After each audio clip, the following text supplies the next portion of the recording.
That looks a little dirty.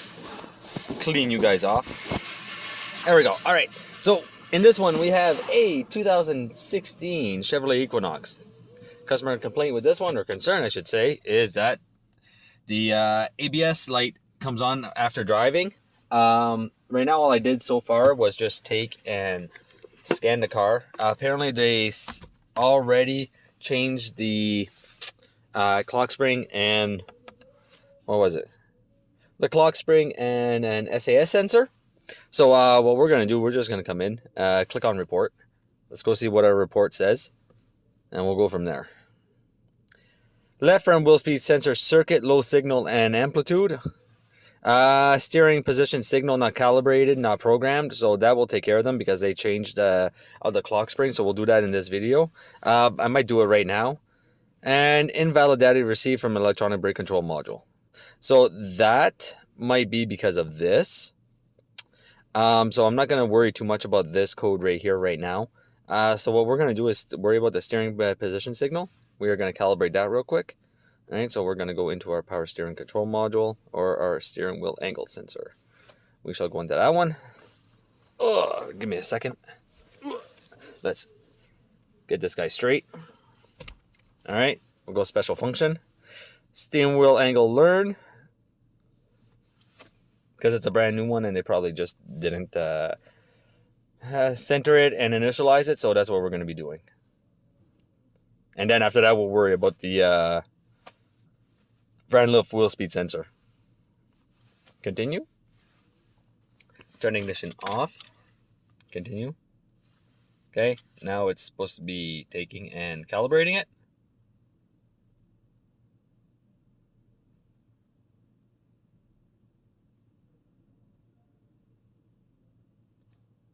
Turn ignition on. Press continue. And procedure is complete. So we'll click on escape.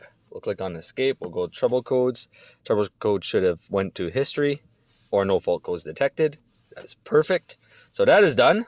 Now we have to worry about our ABS. Let's go look at our codes real quick. This is going to be pretty simple. We're just going to lift the wheels and we're just going to make them spin. We're going to see what has communication, what doesn't. All right, so this one, pass not requested and not run not requested. But this one, the C0035, will only be present when the vehicle starts to roll, all right? Or as the vehicle starts to drive at a specific speed, it won't be able to see the sensor signal. So from experience, what ends up happening with these ones is one, it's either the wheel bearing. So one, wheel bearing. Two, we have a cracked tone wheel, which is causing the signal to become erratic. All right, so we're just going to go live data. I'm going to lift the car up quickly. And we're going to spin the wheels one at a time and see what type of signals are coming out. Worst comes to worst, I'm going to be taking and hooking up a scope, and we'll go from there. All right. And we'll go to graph.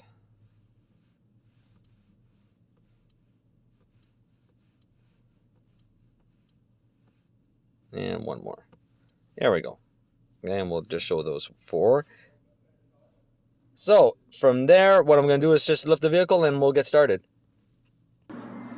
All right, so let's get on to this now, shall we? Left front. Whoa, try to keep you guys in frame as I do this.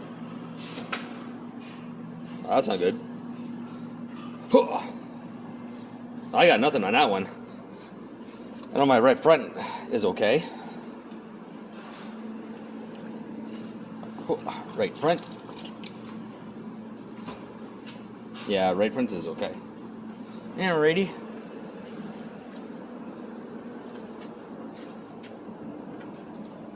Right rear. Okay, on the right rear. And we're okay. So we are going to be tackling an issue with the front left. All right, so I got my scope hooked up to the connector for my front left wheel speed sensor. What's happening right now is that, as I can see right here, I do have a battery voltage going in, so that is good, which is what we should see. But what I'm not seeing is when I am spinning my wheel,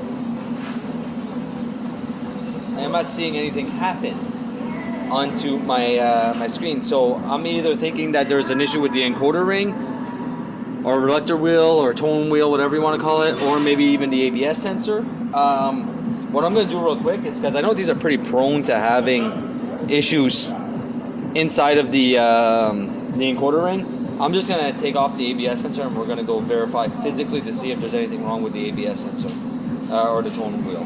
So I'm going to get that all set up and then I'll bring you guys right back.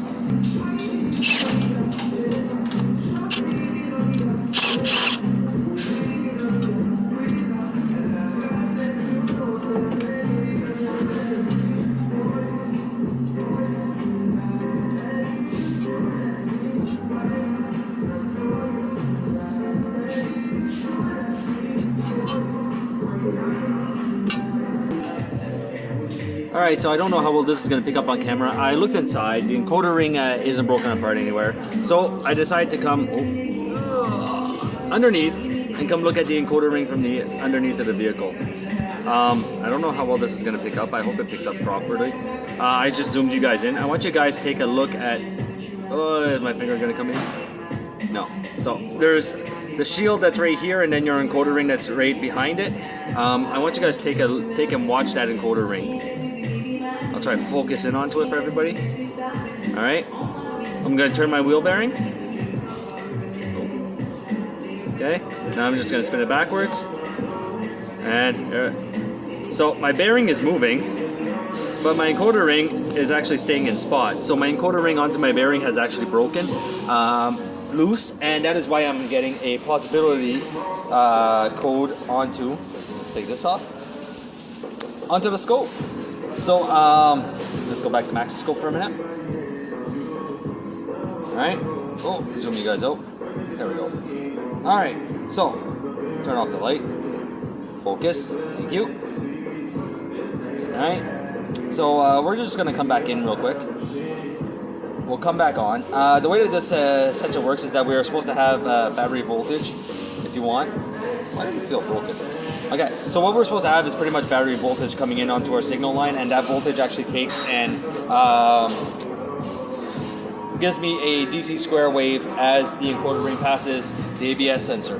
So what's happening right now is because the encoder ring's not moving, well, I'm not getting no signal.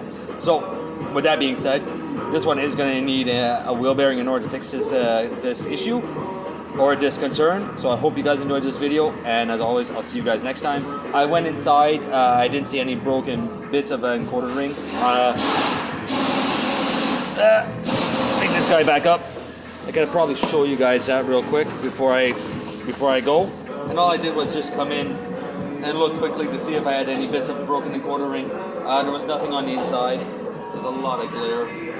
There was nothing on the inside, so I stopped there and went underneath and really checked the encoder ring, and the encoder ring is my cause on this one. So, as always, hope you guys enjoyed the video, and I'll see you guys next time.